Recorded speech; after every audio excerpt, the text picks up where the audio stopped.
Alrighty, hello everyone, it's Silver Kyle here, and boy, do we have a lot to go over here. I just finished watching the Sony February 20th live stream, and so many crazy things to talk about.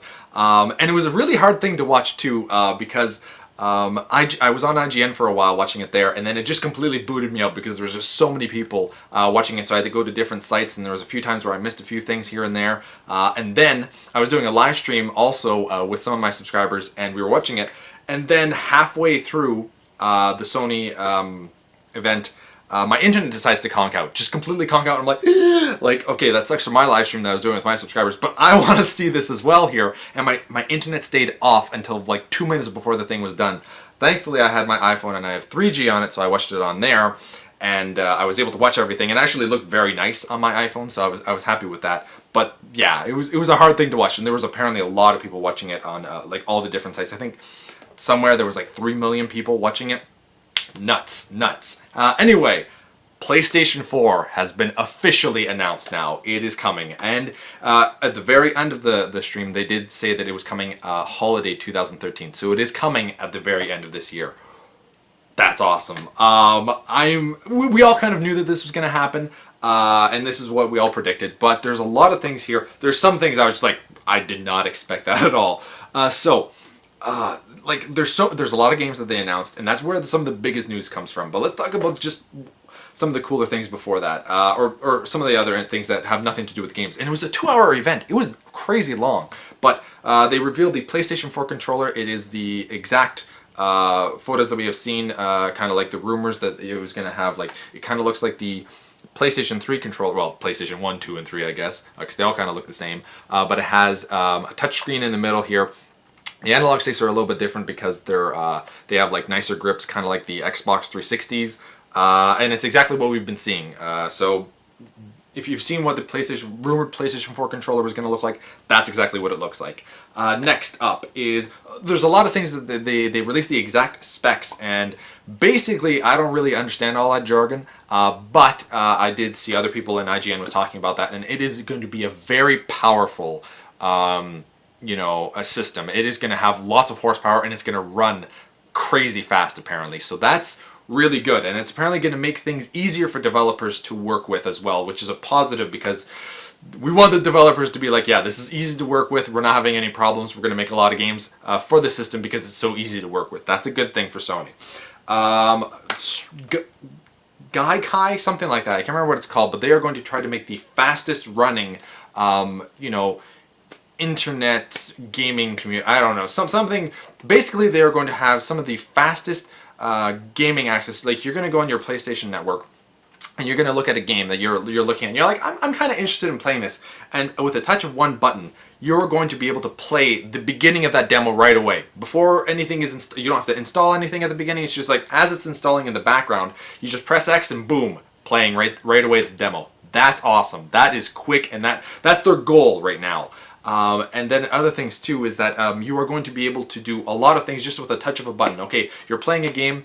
We heard of that. It basically records the last 15 minutes or whatever of your gaming and be like, okay, I would just want to upload this right away to the internet. Boom. Press of a button, it's going to the internet. It doesn't specify if it's going to YouTube or like a specific like Sony PlayStation website or something like that, but you're going to be able to just press a button, boom, it's uploaded. Another thing cool that for me is awesome is that you're going to be able to stream anything that you're playing on the PlayStation 4. So if you're playing a game on the PlayStation 4 and you want other people to see, for me that would work perfectly for my subscribers. I just want to show them, what I'm playing. Boom, you can do that with a touch of a button apparently. It's going to be so seamless and awesome. It's kind of like they're taking the concepts of what the Xbox 360 did with their, they basically have the perfect online service, and now the PlayStation 4 is going to like dominate that. Like you are going to also be able to, not something that I would really use, but I think it's a cool idea. You're going to be playing a game on the PlayStation 4, and you can be streaming it to your friends, and they're watching you, and then you're like, you know what? I can't beat this freaking level. Like I can't. Can you help me? And then it's like, all right, he's over at his place, and then he can then play your game. So you just press a button, and boom, he's watching it, and he can start playing now for you. That's crazy. That's not something I think I would really use a lot, but for some people that might work, really well for them because they have a hard time with games sometimes, or it's just kind of a way to socialize at the same time as gaming. It's a lot of cool stuff there. The biggest thing for me though is the streaming, being able to stream anytime you want type of thing on the PS4 with a simple press of a button.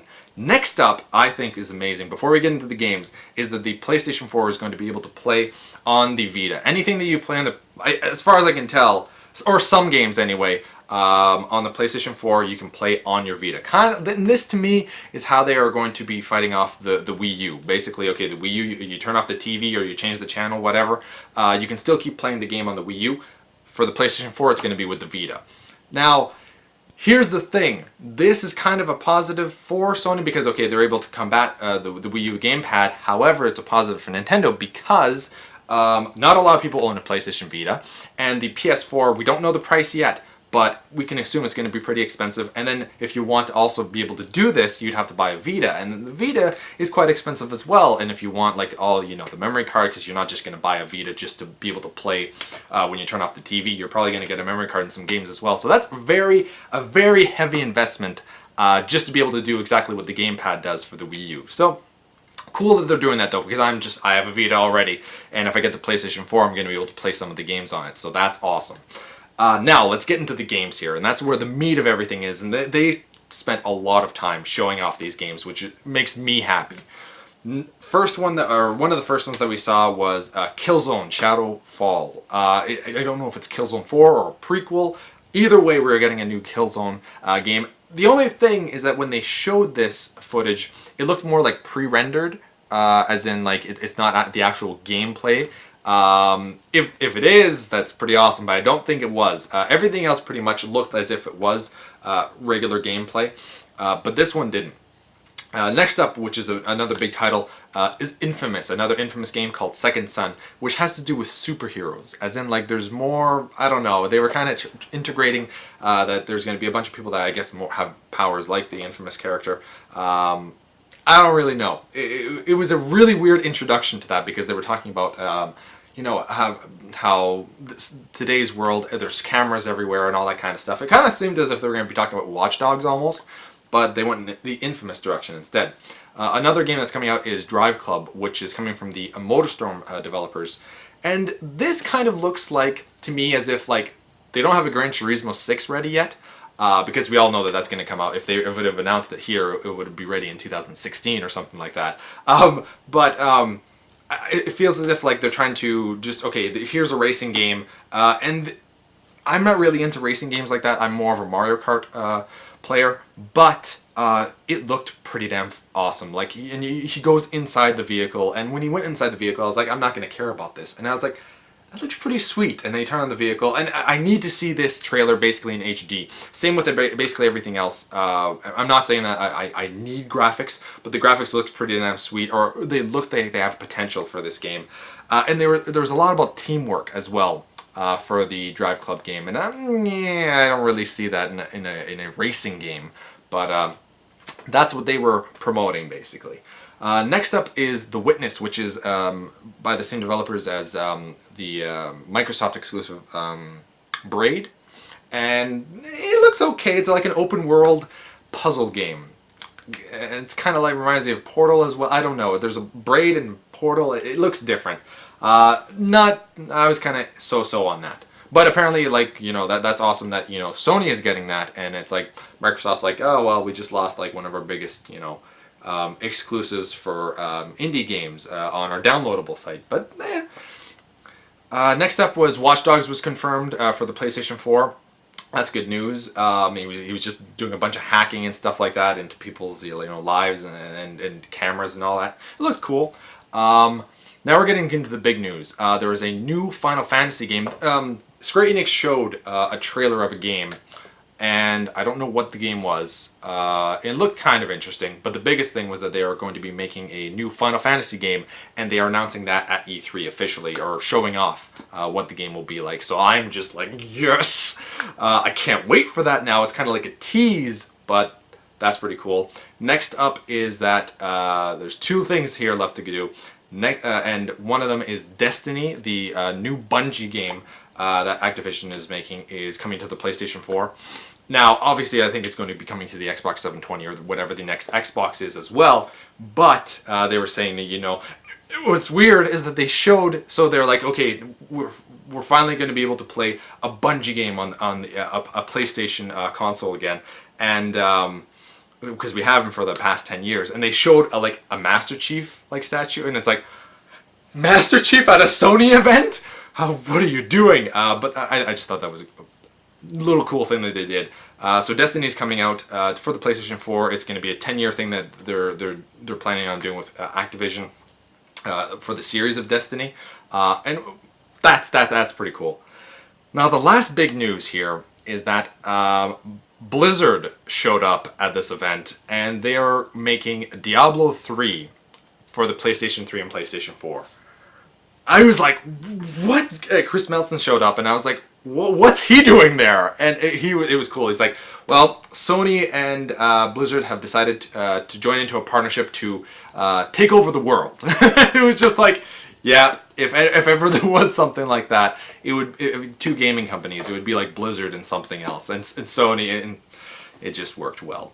So I enjoyed that. But yeah, Diablo 3 is apparently coming to the PlayStation 3 and PlayStation 4, and it works really well. He was explaining the PlayStation 3 version of the game, but it's playing very well, and one could assume that the PlayStation 4 will be a little bit better because it's a faster processor, everything runs smoother, and it's kind of like the superior version. So if ever I did pick up Diablo 3 for a console, it would probably be for the PlayStation 4. I don't know if I would do that though, because I already have, you know, Diablo 3, and it was a kind of a letdown. If it was like Diablo 2, yes, I would grant right away in an instant. But Diablo 3 doesn't have me as hyped. But either way, that is freaking awesome that we were getting that for the consoles. And yeah, this was just an awesome event. There isn't really a game that I would say I have to have the PlayStation 4 yet. Killzone looked kind of cool, but it didn't look, it was like pre-rendered. It looked pre-rendered anyway. Infamous, yeah, okay. Drive Club, not really for me. Witness, not really for me. Watch Dogs is going to be a multi-platform. New Final Fantasy, I don't know if that's going to be exclusive. They didn't say. Diablo 3 looks like it's going to be an exclusive for the PlayStation 4, but I already have that on my Mac, and it wasn't a must-have game. It wasn't what I wanted Diablo 3 to be. And Destiny, we can also assume is going to be a multi-platform. So far, nothing yet that I would say, unless you're a big Killzone or Infamous fan, which is completely possible, because I know that there are a lot of fans that do like those two series, so you're like, I have to have this now. But for me, nothing yet. It'll be interesting to see, you know, when we get to, you know, E3 maybe, or whenever the next event is, that Sony will reveal more about what is going to be coming out for the PlayStation 4, like its actual launch price.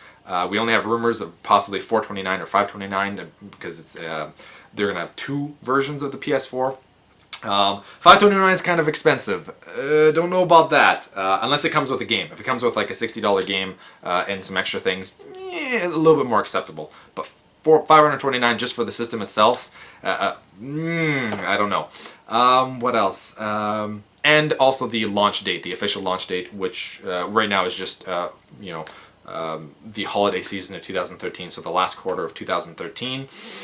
And what the launch games will be. Nothing was confirmed. These games are coming, but we don't know when they're coming. So that's what we have to look forward to the next little while. And I do know that at PAX East, I think Blizzard, that's when Blizzard is going to be showing off Diablo 3 for the PlayStation 3 and PlayStation 4. So let me know what you all think about this. I'm excited. I'm not super excited because I wanted one game that I'd be like, yes, I need a PlayStation 4 right away at launch. So I'm waiting for that moment. I also want to know what the launch games are going to be like. But we are months away from a launch of the system, so they have time to build it up. So anyway, you've been Bearded In. Thanks for watching, everyone. Beardage!